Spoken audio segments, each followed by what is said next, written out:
لو تناهيتم إلى سر الحياة وصنعتم كائنا حيا نرى لم نزد إلا يقينا بالإله لم نزد إلا يقينا بالإله. ایک بات خوب یاد رکھو، ایسا ادب جس سے عمل ہی چھوٹ جائے وہ ادب شریعت میں مطلوب نہیں ہے. اسلام میں حکم ہے نا کہ شاعر اسلام کا ادب کیا جائے، احترام، جیسے بیت اللہ کا ادب کرنا چاہیے، قرآن کا ادب کرنا چاہیے، یہ ہے نا اسلام میں. لیکن اس کی ایک حد ہے، اتنا کہ اپنے آپ کو ٹینشن میں ڈال دینا یہ نہیں ہے اسلام میں. ہم جب قرآن پڑھا کرتے تھے بچپن میں تو کسی نے ہم کو بتا دیا کہ قرآن کی طرف پیٹھ نہیں ہونی چاہیے. اب وہ پوری کلاس میں نا عجیب طریقے سے باہر نکل رہے ہیں کیونکہ سب بچے قرآن لے کے بیٹھے ہوئے ہیں. تو وہ ایسے نکلنا کہ کسی بھی کی طرف پیٹھ نہ ہو، یہ اچھا خاصا ٹینشن والا کام. تو یہ آپ کو یہاں ملیں گی یہ چیزیں بر صغیر میں. بھائی اتنی ٹینشن میں نہیں ڈالو یار، ٹھیک ہے جان بوجھ کر نہ کریں، لیکن کہیں حرج ہو رہا ہے تو پھر اس میں کوئی حرج نہیں ہے. مسجدوں میں دیکھ لیں، اگلی صف میں تو لوگ بیٹھ کے تلاوت کر لیتے ہیں، پچھلی میں نہیں کرتے، کیونکہ پچھلی صف میں لوگوں کو یہ ہوتا ہے کہ آگے جو بیٹھا ہوا آدمی ہے اس کی پیٹھ ہو رہی ہے. اس چکر میں پوری مسجد میں ہزاروں لوگ بھی ہوں وہ قرآن لے کر تلاوت نہیں کرتے. تو یہ اپنے کو خام خواہ میں ٹینشن میں ڈالا ہوا ہے. نارملی اس کا اہتمام کر لیں، کسی کے پیچھے نہ بیٹھیں، لیکن اگر بھائی رش ہے تو پھر مجبوری ہے یہ بیٹھ جائیں قرآن پڑھیں. نہیں یار یہ میرا خیال ہے بات سمجھ میں. پھر اتنا زیادہ ذہن پہ اس کو مسلط نہ کریں. گھروں میں یہ ہوتا ہے کہ کوئی قرآن لے کے بیٹھا ہوا ہے فرش پہ تو اب دوسرا کرسی پہ نہیں بیٹھے گا. اس سے کیا ہوتا ہے کہ نیچے بیٹھ کے کوئی پڑھ ہی نہیں سکتا قرآن. ہاں اتنا کر لیں کہ ایک بندہ نیچے بیٹھا ہوا ہے تو اوپر کوئی تخت پہ نہ بیٹھے، پاؤں اوپر کر کے، اتنا تھوڑا سا اہتمام کر لیں. لیکن کرسی پہ تو پاؤں نیچے ہی ہوتے ہیں نا، زمین پہ پاؤں ہوتے ہیں. تو ادب کو اتنا کریں جتنا افورڈ کر سکتے ہیں. سمجھ میں آ رہی ہے بات کہ نہیں آ رہی؟ میں بہت دفعہ بیان میں ایک بات کہہ دیتا ہوں کہ محمد صلی اللہ علیہ وسلم کو اللہ نے آخری نبی بنایا. ایک صاحب مولوی صاحب ہی تھے، ان کا فون آیا کہ یہ بے ادبی ہے.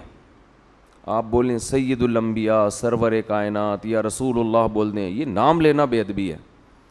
میں نے کہا محمد کے ساتھ میں اتنا بڑا صلی اللہ علیہ وسلم لگا رہا ہوں تو اب بے ادبی کہاں سے ہو گئی؟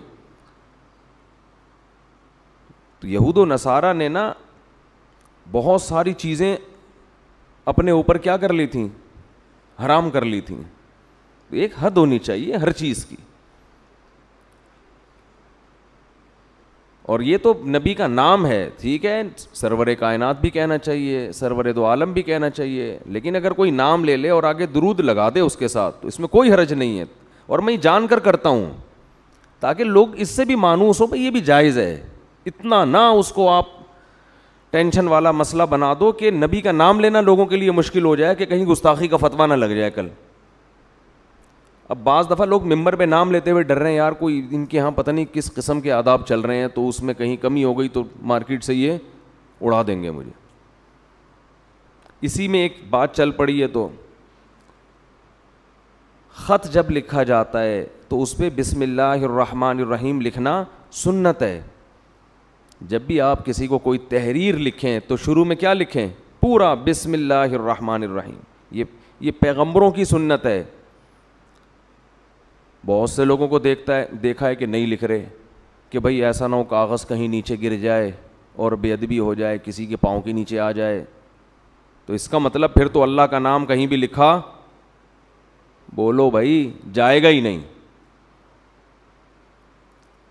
بھائی آپ لکھیں وہ اس کو پڑھے جو بھی ہے. اگر اتفاق سے کہیں گر گیا تو اتفاق سے تو دنیا میں بہت کچھ ہو سکتا ہے. ہمارے نبی نے جو غیر مسلم بادشاہوں کو خط لکھے ہیں اس میں بھی اللہ کا نام لکھا ہے، حالانکہ اس میں یہ ڈر تھا کہ پھاڑ دیں گے، بے ادبی کریں گے. سلیمان علیہ السلام نے جو ملکہ سبا کو خط لکھا انہو من سلیمان و انہو بسم اللہ الرحمن الرحیم، پوری بسم اللہ لکھی ملکہ سبا کو، وہ تو غیر مسلم تھی. اس بات کا بھی امکان تھا وہ بے ادبی کرے. تو امکان اور وہم کی بیس پر ہاں 100% کسی کو یقین ہو کہ یہ ایسا کرے گا, پھر انسان احتیاط کر لے. بعض وہمیوں کو دیکھا ہے روڈ پہ چلتے چلتے بس دیکھ رہے ہوتے ہیں کہ کہیں بھی اخبار پہ اللہ کا نام تو نہیں لکھا ہوا, اٹھا کے اس کو اوپر رکھ رہے ہوتے ہیں. او بھائی اپنا کام کرو, جاؤ یہاں سے. واضح طور پر خود سے نظر آ جائے کہیں ایک کاغذ پڑا ہوا ہے جس پہ اللہ کا نام لکھا ہوا ہے, واضح خود سے, پھر آپ اٹھا کے اس کو رکھ دیں. نہیں تو اپنا کام کرو بھائی, ایسے تو پتہ نہیں کیا کیا پڑا ہوا ہے زمین پہ. دیکھو چیونٹی, بلا وجہ چیونٹی مارنا بھی اسلام میں جائز, بولو نا یار, نہیں. اگر وہ تنگ نہیں کر رہی, خام خامے آپ چیونٹیوں کو مارنا شروع کر دیں, یہ غلط ہے. لیکن یہ اتنا وہم میں آ جانا کہ چلتے چلتے یہ دیکھنا کہ کہیں مجھ سے کوئی چیونٹی نہ آ جائے میرے پاؤں کے نیچے, یہ زیادتی ہو جائے گی. یہ کیا ہو جائے گی بھائی؟ جاؤ, جو چیونٹی آ گئی, مکوڑے آ گئے, خود سے آ رہے ہیں, آنے دو. ٹھیک ہے نا. ہاں جان کر بلا وجہ چیونٹیوں کو تلاش کر کے مت مارو. اگر وہ تکلیف نہیں دے رہی ہیں, اگر گھر میں کیڑے مکوڑے ہیں تو ان کو مار سکتے ہیں آپ. محلے میں ادھر گلیوں میں تو کیا کر رہے ہیں, آپ کو کوئی ٹینشن تھوڑی دے رہے ہیں. لیکن اب کیا ہے, آپ چلتے چلتے دیکھ کے جا رہے ہیں کوئی مکوڑا میرے پاؤں کے نیچے نہ آ جائے, کوئی چیونٹی نہ آ جائے, تو چھوڑو بھائی, آنے دو, آن دے, کچھ نہیں ہوتا اس سے. تو اسی طرح یہ جو ادب کا معاملہ ہے, نبی صلی اللہ علیہ وسلم نے بیت اللہ میں اپنے بیٹھنے کی جگہ جو بنائی تھی نا, اس میں آپ کی پشت مبارک قبلے کی طرف ہوتی تھی. اس کی وجہ بھی علماء یہی بیان کرتے ہیں کہ بیت اللہ کی طرف اگر پشت کو ناجائز کر دیا جاتا, لاکھوں لوگ ہوتے ہیں, کوئی ادھر آ رہا ہے, کوئی ادھر آ رہا ہے, وہ تو سارا دن ایک ادب میں ہی, ٹینشن میں ہی گزر جاتا ان کا. اس لیے کہا کہ کر لو, کوئی مسئلہ نہیں ہے.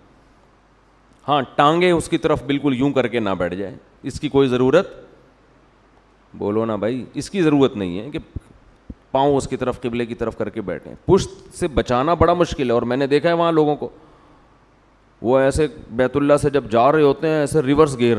او بھائی ریورس گیئر میں تو کب تک چلے گا یار, اچھا خاصا, اور تم اکیلے ہو, سارے اگر ریورس چلنا شروع ہو جائیں, ٹینشن, حکومت کے لیے مصیبت ہو جائے گی.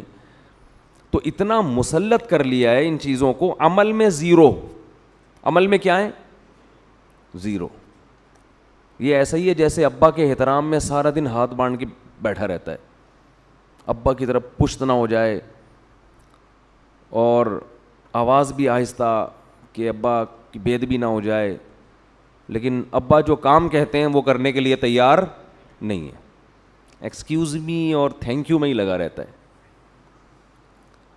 تو ابا کہیں گے تو لکھنؤ سے آیا, دفع ہو جائے یہاں سے, جو تجھے کام کہا ہے وہ کر, تو آداب واداب تو ایسے لگاتا ہے صبح شام.